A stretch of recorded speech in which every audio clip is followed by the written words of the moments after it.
નમસ્તે અધ્યાપક મિત્રો અને વિદ્યાર્થી મિત્રો. આજે આપણે ભાષાની જે આપણે લખતા હોઈએ છીએ એમાં કેટલીક સર્વસામાન્ય ભૂલો કરતા હોઈએ છીએ અને એના વિશે નથી જાણતા હોતા એવું નથી હોતું. માત્ર એના વિશે થોડી સભાનતા જાગૃત કરવાની હોય છે અને એના માટે આજે આપણે ભેગા થયા છીએ. આજે આપણે વાત કરીશું, હું doctor Pinky Pandya, FD arts and commerce કોલેજમાંથી, અને આપણી સાથે છે રતિભાઈ બોરીસાગર સાહેબ, જેનાથી આપણે બધા જ પરિચિત છીએ, જેમની અભ્યાસ નિષ્ઠા અને કાર્યનિષ્ઠા આપણને સૌને ખબર છે.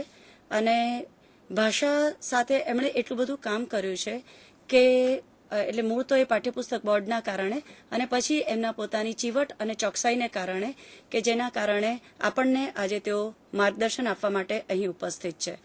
બોરીસાગર સાહેબ, આપ શું વિદ્યાર્થીને જણાવશો કે લેખન શુદ્ધિ શા માટે અને કઈ રીતે મહત્વની છે?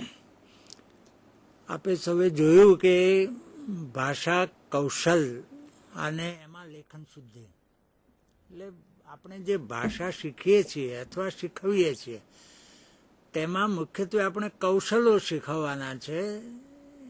એટલે આપણે શ્રવણ કૌશલ, કથન કૌશલ, વાચન કૌશલ અને લેખન કૌશલ, આ બધા કૌશલ ઉપર વાત થઈ શકે, પણ અત્યારે આપણે સમયની મર્યાદાને કારણે લેખન કૌશલ પર આપણું ધ્યાન કેન્દ્રિત કર્યું છે કે આપણે લખતા તો બહુ વહેલા શીખવવામાં આવે છે ને હવે તો બાળકોને કેજીમાંથી લખતા શીખવવામાં આવે છે. પણ ખરેખર જે રીતે આપણું લેખન કાર્ય ચાલે છે શાળા દરમિયાન, પછી કોલેજ દરમિયાન ને પછી સ્વતંત્ર રીતે, એમાં આપણી સભાનતા બહુ ઓછી હોય છે. એટલે કેવી રીતે લખાય, લખતી વખતે આ લખ્યું છે તે બરાબર લખ્યું છે કે કેમ, તેની ચોકસાઈ કરવાનું આપણે ત્યાં ઓછું બને છે. એના કારણે લેખનમાં અશુદ્ધિ એ વિદ્યાર્થીઓમાં અને ક્યારેક ક્યારેક તો માફ કરે અધ્યાપક મિત્રો, પણ અધ્યાપકોમાં પણ એ લેખન અંગેની સભાનતા ઓછી જોવા મળે છે. તો આજે આપણે કેટલીક વાત એવી કરવા માંગીએ છીએ કે લેખન અંગે આપણે શું ધ્યાન રાખી શકીએ અથવા રાખવું જોઈએ. એમાં આપણે સૌ પ્રથમ ચર્ચા કરીશું જોડાક્ષરની. આપણે બહુ સાદી ભાષામાં જોડિયો અક્ષર અથવા જોડિયા અક્ષર એમ કહીએ છીએ. એટલે એક અક્ષર બીજા અક્ષર સાથે જોડાય, એટલે એક અક્ષર અડધો હોય અને એક અક્ષર આખો હોય, એટલે કે એક અક્ષર ખોડો હોય અને એક અક્ષર આખો હોય. તેને ભેગા કરતી વખતે કેવી રીતે લખાય એની આપણે થોડી આજે ચર્ચા કરી રહ્યા છીએ. વિદ્યાર્થી મિત્રો, તમે જે રીતે જોઈ રહ્યા છો કે આપણે ગુજરાતીમાં જે લિપિ ચિહ્નો છે એને બે ભાગમાં વહેંચી શકીએ છીએ. કેટલાક લિપિ ચિહ્નો એવા છે જે કાનાવાળા છે, ખ, ગ, ચ. તો આને જ્યારે આપણે જોડાક્ષર કરવા હોય છે ત્યારે આપણે માત્ર એટલું જ કરીએ છીએ કે એની પાછળનો જે કાનો છે એને દૂર કરીએ છીએ અને બીજા વ્યંજનને એની સાથે જોડીએ છીએ. કેટલાક વ્યંજનો જે ક, છ, જ, ટ એ પ્રકારના જે છે જે ગોળાકાર છે, જેની પાછળ કાનો નથી, તો એ સંજોગોમાં આપણે આવા જે વ્યંજનો છે એને અડધા કરવા માટે સીધા કાં તો એને પછીના વ્યંજન સાથે જોડીએ છીએ અથવા હલંત કરીએ છીએ અથવા ઉપર નીચે લખીએ છીએ, જે તમે સટ્ટોમાં કે પ્રાગટ્યમાં કે ઉજ્જવલમાં જોઈ શકો છો. તો સામાન્ય રીતે આ પ્રકારના લિપિ ચિહ્નોમાં આપણને જોડાક્ષરમાં વાંધો નથી આવતો. કેટલાક જોડાક્ષરમાં આપણે વિશિષ્ટ લિપિ ચિહ્નો પણ લખીએ છીએ, જેમ કે ત્ર છે તો ત્ર માટે આપણી પાસે એક અલાયદું લિપિ ચિહ્ન છે. ક્ષમાં પણ ક વત્તા શ છે, તો એના માટે ક ને શ ને જોડવાના બદલે ક્ષ એવું એક લિપિ ચિહ્ન આપીએ છીએ. આ ક્ષ છે તે તમારે ખાસ એટલા માટે ધ્યાનમાં રાખવાનું છે કે એ ક સાથે જોડાય છે. એટલે આપણે આમ શીખવવામાં આવે છે ને કક્કો, તેમાં કક્કો છાપેલો હોય છે તેમાં પણ ક્ષ બહુ છેડે હોય છે, અળ, ક્ષ, ગિન્યા એમ જે જ્ઞ છે તે, પણ ખરેખર ક્ષ છે તે ક સાથે શ જોડાય છે. એટલે જોડણી કોષમાં તમે જયારે જુઓ ત્યારે તમારે ક સાથે જોવો જોઈએ, નહીતર તમને ક્ષત્રિય એની જોડણી કેમ થાય એ તમે જો છેડે છેડે જોયા કરો તો આપ સૌને એ મળે જ નહીં. એટલે આ બાબત ખાસ ધ્યાન રાખજો. એ જ રીતે જ અને ય એ સાથે જોડાય છે, એને કારણે જે જ્ઞ બને છે તે જ્ઞ પણ જના વિભાગમાં તમારે જ્ઞાન શબ્દ જોવો હોય અથવા જ્ઞ વાળો કોઈ પણ જ્ઞાતિ શબ્દની જોડણી જોવી હોય તો આપ સૌએ એ જના વિભાગમાં જોવું જોઈએ, તો જ તમને જોડણી કોષમાંથી એ મળે. કારણ કે શું થાય છે કે આપણે ઉચ્ચારણને કારણે એવું માનવા પ્રેરાઈએ છીએ કે આ ગ ન ય છે, પણ આપણી જે સંસ્કૃત પરંપરાથી આપણી પાસે જે આવ્યું છે એ પ્રમાણે એ જ વત્તા ન્યનો જોડાક્ષર છે, અને એ આપણને ખ્યાલ હોય તો જ આપણે કોષનો યોગ્ય રીતે ઉપયોગ કરી શકીએ. પણ કેટલાક લિપિચિહ્નો એવા છે કે જેના જોડાક્ષર આપણે સંસ્કૃતમાંથી લીધેલા છે અને એને કારણે લખવામાં આપણે ક્યારેક ગરબડ કરી જઈએ છીએ.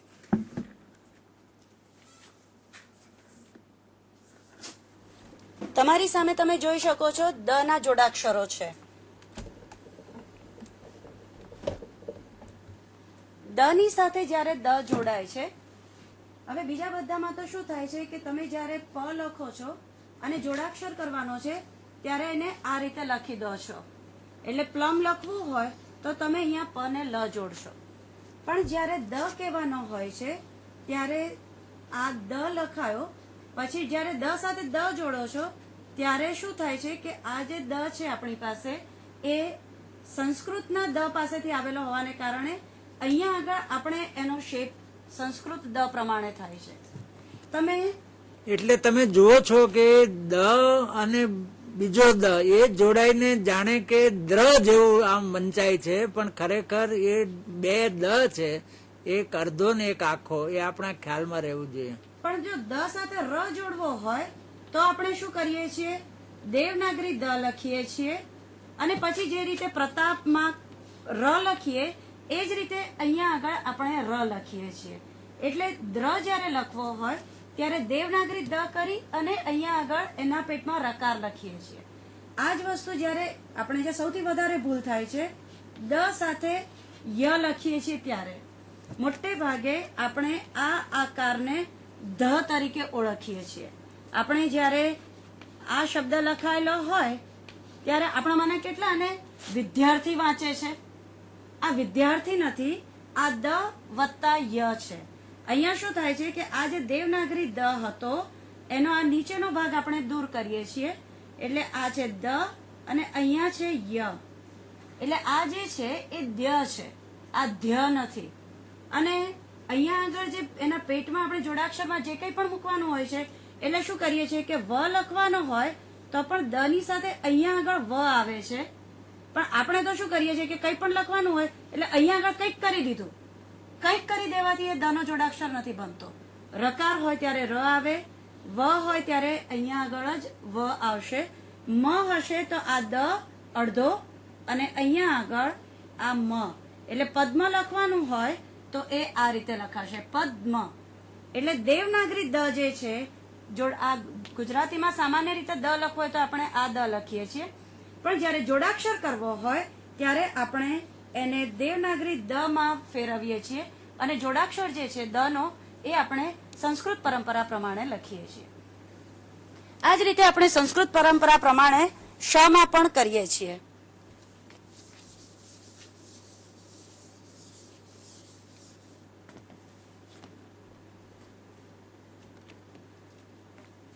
દ અને ધ આ બંને આપણને ખૂબ મૂંઝવે છે. શુદ્ધિ લખવાનું હોય તો આપણે તો આ રીતે હમણાં મેં કહ્યું એમ કે દ ના પેટમાં કંઈ પણ લખી દેવાનું છે, તો આપણને આ વસ્તુનો ખ્યાલ નથી આવતો કે અહીંયા જે છે એ ધ છે, તો શુદ્ધિ જે છે એ તમે ડબલ ધ નથી લખતા, પણ અહીંયા આગળ દ અને ધ. કેટલાક લોકોને એમ થાય છે કે આપણે આ ગુજરાતીનો દ અને આ ધ એટલે આ શુદ્ધિ લખ્યું કહેવાય, તો આ ખોટું છે. કારણ કે આપણે હમણાં જે વાત કરી એ પ્રમાણે કાનાવાળા જે જોડાક્ષર હોય એનો કાનો દૂર કરીએ ત્યારે આપણે એને જોડાક્ષરમાં ઉપયોગમાં લઈ શકીએ. એટલે જ્યારે તમે આ લખો છો ત્યારે એ દ વત્તા ધ નથી, પણ એ ધ વત્તા ધ છે. એટલે કે તમે અધ્ધરમાં લખો છો કે એ પ્રકારના બીજા જે શબ્દોમાં લખો છો, તો આ જે છે એ ધ વત્તા ધ છે, દ વત્તા ધ નથી. એટલે એટલે ખાસ આપ ધ્યાન રાખજો બેન કે છે તે કે શુદ્ધિ ને અધ્ધર એક જગ્યાએ બે ધ છે ને એક જગ્યાએ બે દ ને ધ છે. આ ભૂલ આપણા લેખનમાં બહુ જ થતી હોય છે. શુદ્ધા હોય તો બે ધ છે અને શુદ્ધિ હોય તો દ ને ધ છે. એટલે શુદ્ધા, અધ્ધર, ગદ્ધો આવા શબ્દો છે ને તેમાં બરાબર ધ્યાન રાખવાનું કે દ ધ નથી પણ બે ધ છે. આ જ પ્રકારે તમે તમારા સ્ક્રીન ઉપર અત્યારે જોઈ શકશો કે દ અને ધના જે જોડાક્ષર છે એ કઈ રીતે કામ કરે છે. જ્યારે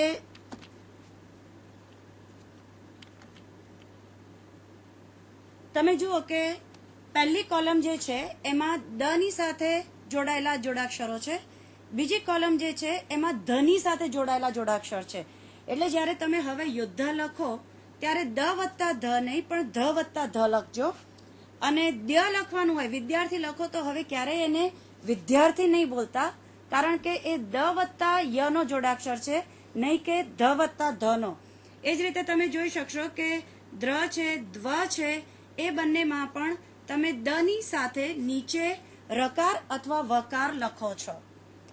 એ જ રીતે દ્રુમાં પણ અહીંયા આગળ સામાન્ય રીતે આપણે કૃપા લખવું હોય ત્યારે ક્રુ લખીએ છીએ. તો બહુ સ્વાભાવિક છે કે આપણને એમ થાય કે ધ્રુવ લખવો હોય તો એ આ લખાય, પણ આપણે આ રીતે નથી લખતા. વળી પાછું જે દેવનાગરી દ છે એનો જ ઉપયોગ કરીએ છીએ. આ જે છે એને દૂર કરીએ છીએ એટલે દ અને રૂ, એટલે આ જે છે એ ધ્રુવ છે. એટલે દ્રષ્ટિ આપણે જ્યારે કહીએ છીએ તો એ ઉચ્ચારણમાં દ્ર આપણને એકલો દ દેખાય છે એટલે દ્રષ્ટિ બોલીએ છીએ, પણ આ દ્રષ્ટિ નથી, દૃષ્ટિ છે. એટલે આ જે છે એ દ વત્તા રૂ નો જોડાક્ષર છે ધ્રુ. આ દેવનાગરી દ અને આ રુકાર, એટલે આ જે છે એ ધ્રુવ છે, દ્ર નથી. હવે અહીંયા એક બહુ ધ્યાન રાખવા જેવું છે કે દૃષ્ટિ છે એ આ બેને કહ્યું તેમ આ ધ્રુવ જે રીતે બતાવ્યું છે બોર્ડ ઉપર તેમ લખાય, પણ દ્રષ્ટા છે તે દૃષ્ટા નથી પણ દ્રષ્ટા છે. એટલે દ ને આપણે રકારથી તોડીને દ્રષ્ટા એમ લખવું જોઈએ. દૃષ્ટિ અને દ્રષ્ટા. એ જ રીતે સૃષ્ટિ તો એમાં સ અને ર છે એટલે સૃષ્ટિ આ રીતે લખાય રુકાર સાથે, પણ સ્રષ્ટા એટલે સર્જનાર એ સ્રષ્ટા આમ લખાય. એટલે આ બાબત પણ જ્યારે આપણે જોડાક્ષર લખતા હોઈએ ત્યારે ઘણીવાર આપણે ભૂલ કરીએ છીએ.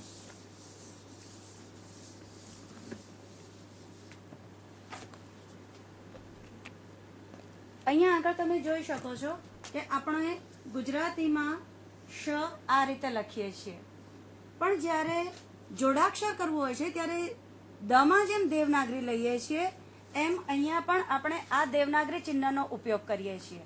એટલે જ્યારે શ ની સાથે ર જોડવો હોય ત્યારે આપણે આ શ અને આ ર છે, અને શ્વાસ છે તો આ શ છે અને એની સાથે આ શ અડધો, કારણ કે આ લીટીને આપણે જોડાક્ષરમાં છોડીએ છીએ માટે, તો એ શ અને આ શ્વ. અહીંયા પણ એક વાત ધ્યાનમાં રાખવા જેવી છે કે શ ને ર જોડાય છે ત્યારે એનો ઉચ્ચાર શ કરવો જોઈએ. આપણે શ્રાવણ બોલીએ છીએ, મોટા ભાગના શ્રાવણ બોલે છે, પણ ખરેખર એ શ્રાવણ છે. એટલે જ્યારે શ ને ર જોડાય ત્યારે શ્ર એમ ઉચ્ચાર થવો જોઈએ. આ જ વસ્તુ આપણને જોડાક્ષર ઉચ્ચારતા બરાબર ન હોવાને કારણે તમે જોઈ શકો છો કે આપણે જે ગર્ભાવસ્થા દરમિયાન જે વિધિ થતી હોય છે એ સીમંત વિધિ છે, પણ આપણે મોટા ભાગના એને શ્રીમંત વિધિ કહીએ છીએ.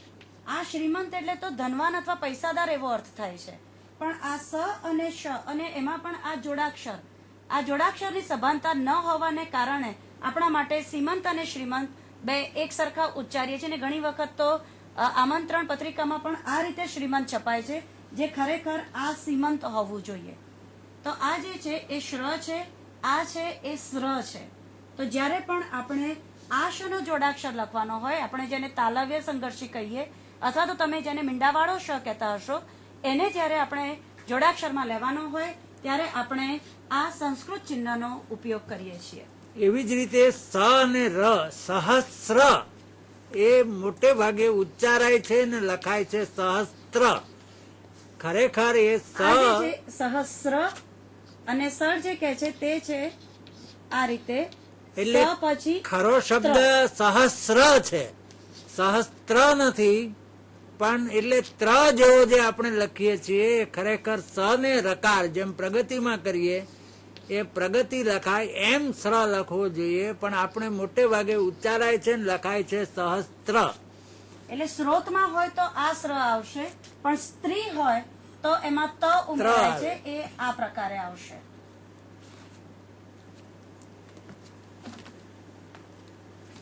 એના પછી તમે જોઈ શકો છો એ પ્રમાણે હ દેખીતી રીતે ગુજરાતી અને દેવનાગરી બંનેમાં એક સરખો લગભગ લખાય છે, પણ એના જે જોડાક્ષર છે એ આપણે દેવનાગરીની જેમ કરીએ છીએ. જે રીતે આપણે દના પેટમાં જોડાક્ષર લખતા હતા એ જ રીતે હના જોડાક્ષરમાં પણ હના પેટમાં એનો વ્યંજન લખીએ છીએ. તમારી સામે તમે જોઈ શકો છો કે હ છે, હનું જે પાંખડું છે એની સાથે આપણે મ ને જોડ્યા છે.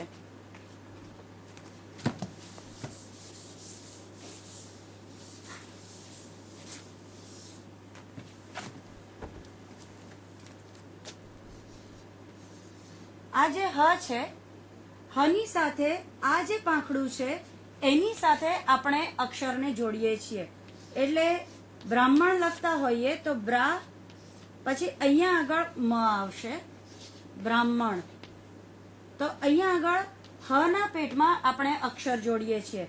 એટલે જ્યારે હની સાથે રકાર જોડવો હોય તો રસ્વ લખવું હોય કે રાસ લખવો હોય તો અહીંયા આગળ રકાર આવશે.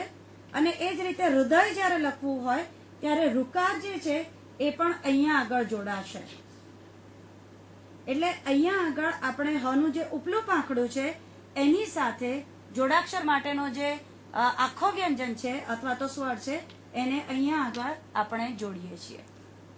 એટલે કે હના જે જોડાક્ષર છે એ પણ સંસ્કૃત પરંપરાની અનુસાર આપણે હની સાથે અંદર પેટમાં જોડી અને લખીએ છીએ. તમારી સામે આવા કેટલાક જોડાક્ષર છે. બ્રાહ્મણ, મધ્યાહ્ન, મધ્યાહ્નમાં હની સાથે ન જોડેલો છે.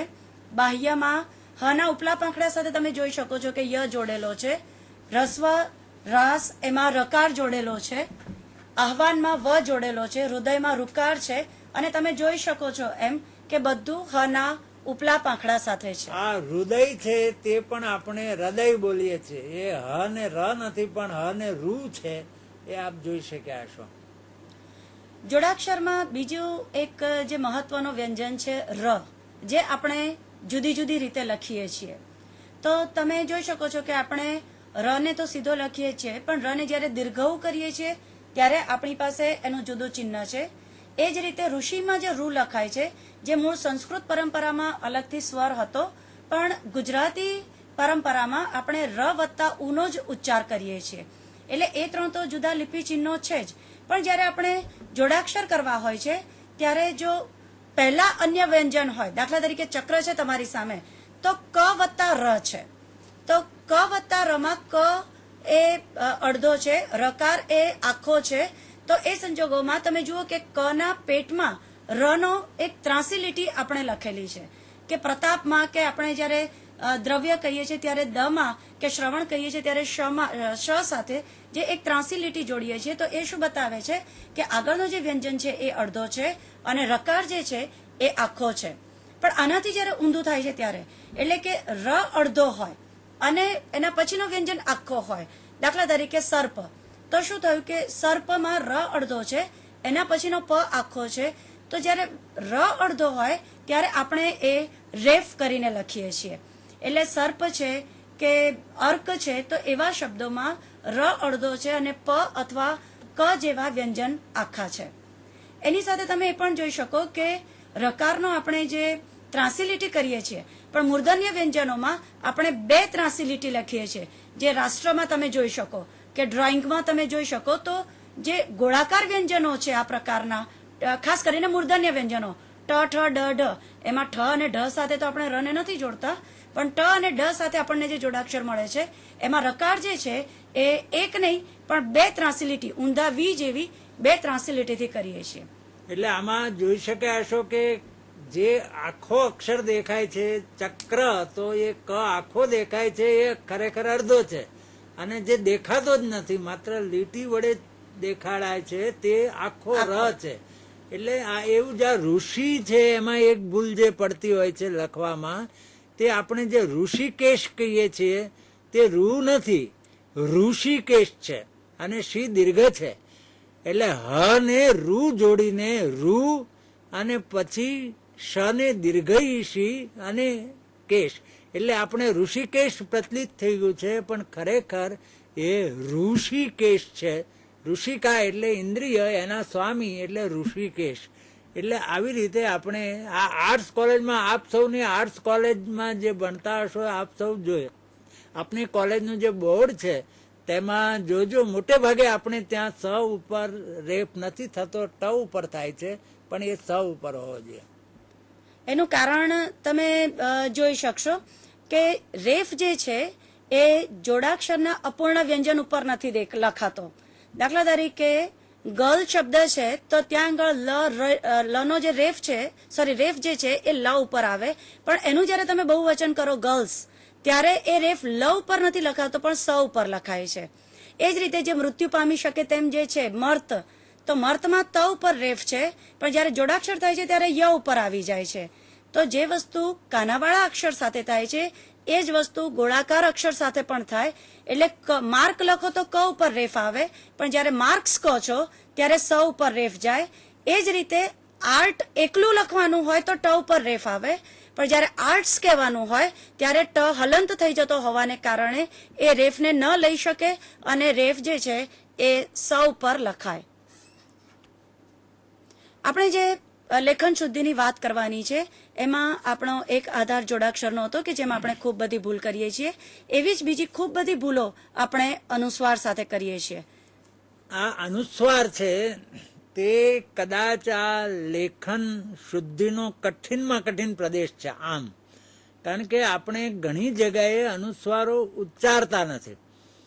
અને બીજું એ છે કે આપણે અનુસ્વારની જગ્યાએ એ ઉપર જેને બિંદુ કહીએ આપણે મીંડું કહીએ છીએ પણ એ ખરેખર બિંદુ છે, એ બિંદુ મૂકીએ એમાં બંને જગ્યાએ મુકાય. જ્યાં અનુસ્વાર હોય ત્યાં પણ મુકાય અને જ્યાં અનુનાસિક હોય એટલે કે ન ને મ ને એ અડધા હોય ત્યારે પણ અનુસ્વાર મુકાય, એટલે કે ઉપર બિંદુ મુકાય.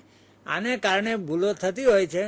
હું કેટલુંક આપ સૌને આ બોર્ડ ઉપર સહેજ બતાવું.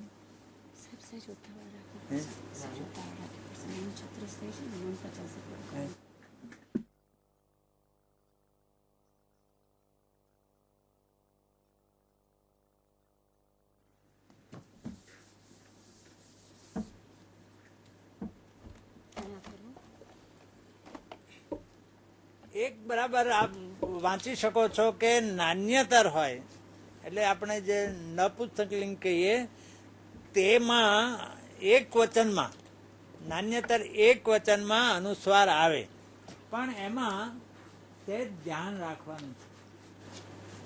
તાંબુ અને લીંબુ આમ સામાન્ય રીતે નાન્યતર એક વચનમાં અનુસ્વાર વાળું જ હોય, પણ એ ક્યારેક બીજો જે છેલ્લો અક્ષર છે લીંબુ તો અનુસ્વાર વગરનું છે. તો આપણને કેવી રીતે ખબર પડે કે આ અનુસ્વાર બુ ઉપર મૂકવું કે ના મૂકવું? તો એનો સાદો રસ્તો એ છે કે વિભક્તિનો પ્રત્યય લગાવવાથી જો વિકાર થાય, એટલે દાખલા તરીકે તાંબાનું વાસણ એમ આપણે કહીએ તો જો વિકાર થયો, બુનું બા થયો તો ફેરફાર થયો. વિકાર એટલે ફેરફાર. એ ફેરફાર થયો વિભક્તિનો પ્રત્યય લાગવાથી. આ નું ઉપર તો અનુસ્વાર આવે જ, પણ અહીંયા અનુસ્વાર નથી મૂકવાનો. તાંબાની, તાંબાનું વાસણ. તો અહીંયા લીંબુ હોય તો લીંબુનું શરબત. તો જોઈ શકો છો કે લીંબાનું શરબત નથી થતું. આપણી માતૃભાષા ગુજરાતી હોય એટલે આપણે કોઈ પણ નાનું બાળક પણ લીંબુનું શરબત એમ જ બોલશે.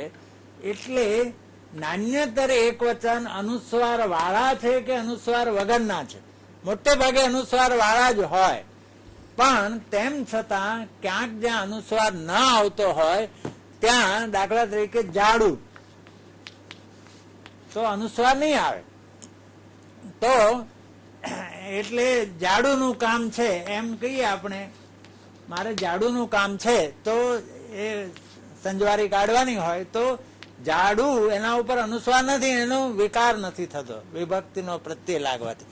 આ બાબત ખાસ ધ્યાન રાખવાની છે. એ જ રીતે એક વચન હોય, દાખલા તરીકે તમારું, એ અનુસ્વાર વાળું છે, પણ તમારા ઘરમાં, તમારા ઘરમાં, તો એ અહીંયા પછી અનુસ્વાર આવશે નહીં, તમારા ઘરમાં નહીં.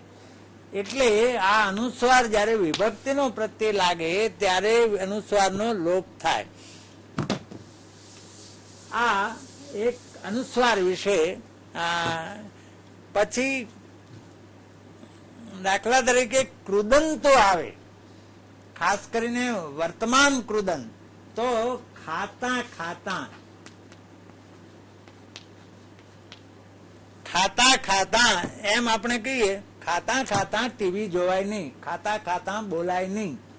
તો એ જે તા છે તે જયારે વર્તમાન કૃદંત છે, અને એ વર્તમાન કૃદંતનો જયારે કૃદંત તરીકે જ ઉપયોગ હોય, વિશેષણ તરીકે ઉપયોગ હોય, ત્યારે જુદી વાત છે.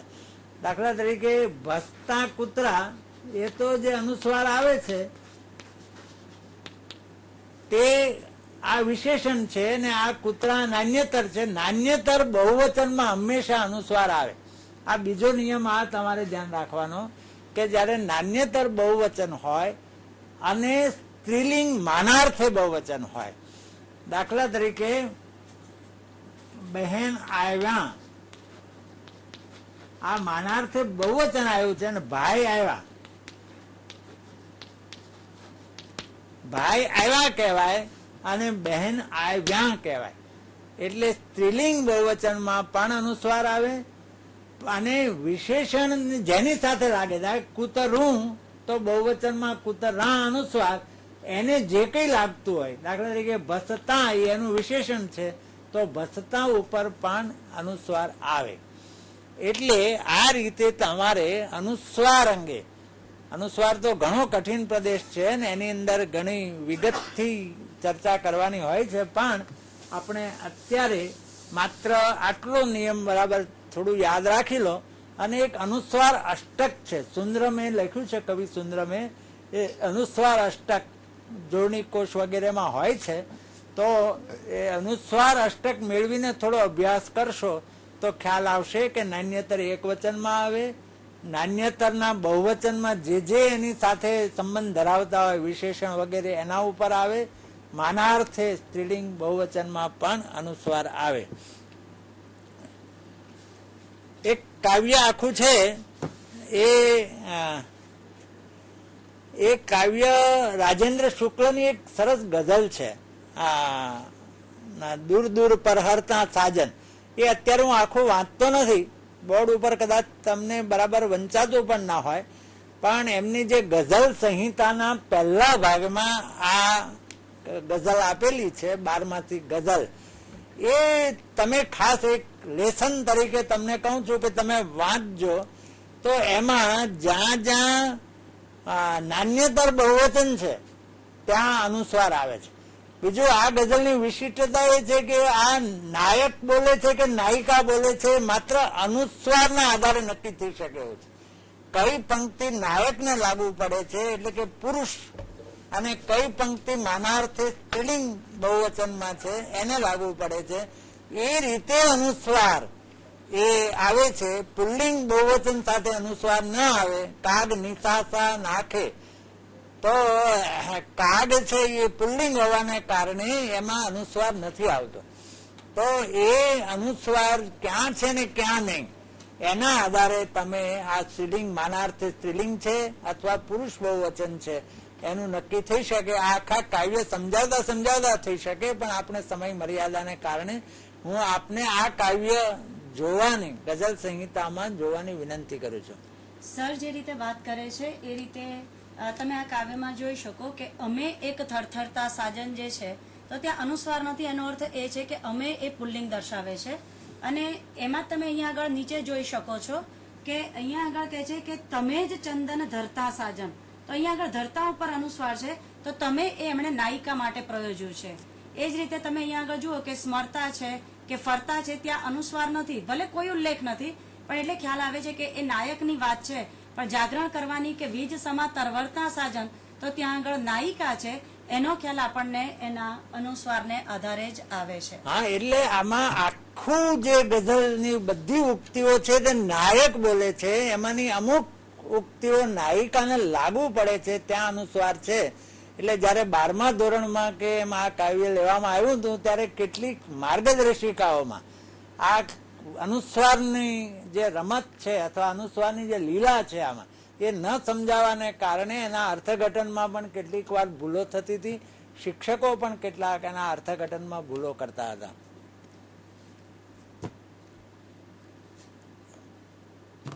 તો આપણે લેખન શુદ્ધિ માટે કેટલાક આધારો લઈ અને કામ કર્યું, જેમાં મુખ્ય 2 આધાર આપણે જોડાક્ષર અને અનુસ્વારની વાત કરી છે. આ ઉપરાંત આપણે વિરામ ચિહ્નોમાં પણ કેટલુંક ધ્યાન રાખવાની જરૂર હોય છે. અને કેટલાક અક્ષરો આપણને ખબર નથી હોતી કે ભેગા લખાય કે છૂટા લખાય, એના વિશે પણ ધ્યાન રાખવાની જરૂર હોય છે. દાખલા તરીકે આપણને એટલે કે એમાં કે ભેગો લખાય કે જુદો લખાય એની આપણને ખબર નથી હોતી. અથવા તો તેમજ છે તો તેમજમાં તેમ અને જ ને ભેગા લખવા કે જુદા લખવા, તો જો એ સંયોજક તરીકે વપરાયું હોય, દાખલા તરીકે રમેશ, મહેશ, મોના, તો ત્યાં આગળ આપણે તેમજ ને ભેગા લખીશું. પણ એના પછી જે છે રીતિવાચક દાદાજી કહે તેમ જ થશે, એમાં તેમ અને જ ને આપણે જુદા લખ્યા છે. કારણ કે અહીંયા જ છે તે પારદર્શક જ છે. પહેલામાં જે અને વાળો અર્થ છે એમાં આમાં ભળી ગયો છે જ. રામ તેમજ લક્ષ્મણ તો જ ભળી ગયો છે. અને અહીંયા એ દાદા કહે તેમ કરો એમ પણ કહી શકાય, પણ તેમ જ કરો તો પેલું પારદર્શક જ છે, માટે જુદો લખાય છે. એ જ રીતે તમે બીજા અહીંયા આગળ જોઈ શકો છો કે પણ છે એને જુદું લખાય છે. ય અને યે જે છે તમે ય એ પણ જુદું લખાશે. રૂપ છે એ જો શબ્દ તમે જોઈ શકો છો કે નામરૂપ જુજવા એ રીતે હશે તો ભેગું લખાશે, પણ રૂપે છે એની સાથે વિભક્તિ પ્રત્યે લાગેલો છે એ જુદા લખાશે. જો કે, જેમ કે, કેમ કે, તો પણ આ બધાને આપણે ભેગા લખીએ છીએ. કેટલીક રચનાઓ સામાસિક હોય છે પણ રૂઢિને કારણે આપણે જુદી લખીએ છીએ. દ્વિરુક્ત પ્રયોગો જે છે એ ભેગા લખાતા હોય છે. અથવા આ રીતે તમારી સામે છે અંબા માતા, પાઠક સાહેબ, એવા જે શબ્દો છે એ ભેગા લખાય છે. દલીચંદ શેઠમાં તમે જુઓ તો શેઠ એ એની સાથે વપરાયેલું નામ છે માટે ભેગું છે, પણ ચંદ્રકાંત શેઠમાં શેઠ અટક છે માટે આપણે એને જુદા લખેલા છે. તો આ ઉપરાંત કેટલાક આપણે લિપિચિહ્નો સરખા છે અથવા ઉચ્ચારણની રીતે સામ્ય છે એ શબ્દોને આપણે ધ્યાન રાખવા જોઈએ. અને આવા જે કેટલાક શબ્દો છે એમાં આપણને ખાસ કરીને આપણી સભાનતાની જ જરૂર હોય છે. જો આપણે આ સભાનતા જાળવીશું તો હું માનું છું કે આપણે આપણું જે લેખન છે, આપણા મનમાં તો ઘણા બધા વિચારો હોય છે, બહુ જ બધી વાતો હોય છે, પણ જ્યારે આપણે એને લખવી હોય છે ત્યારે આપણે એને યોગ્ય રૂપમાં નથી લખી શકતા. તો આપણે એવી આશા રાખીએ કે આજે આપણે લેખન શુદ્ધિ સંદર્ભે આપણી કેટલીક સભાનતા કેળવાઈ હશે અને હવે પછી એટલીસ્ટ લખવામાં થતી ભૂલોને કારણે આપણા માર્ક ન કપાય એના માટે આપણે જાગૃત રહીશું. તો રતિભાઈ અને હું બંને આપને આપની લેખન શુદ્ધિ માટે શુભેચ્છાઓ પાઠવીએ છીએ.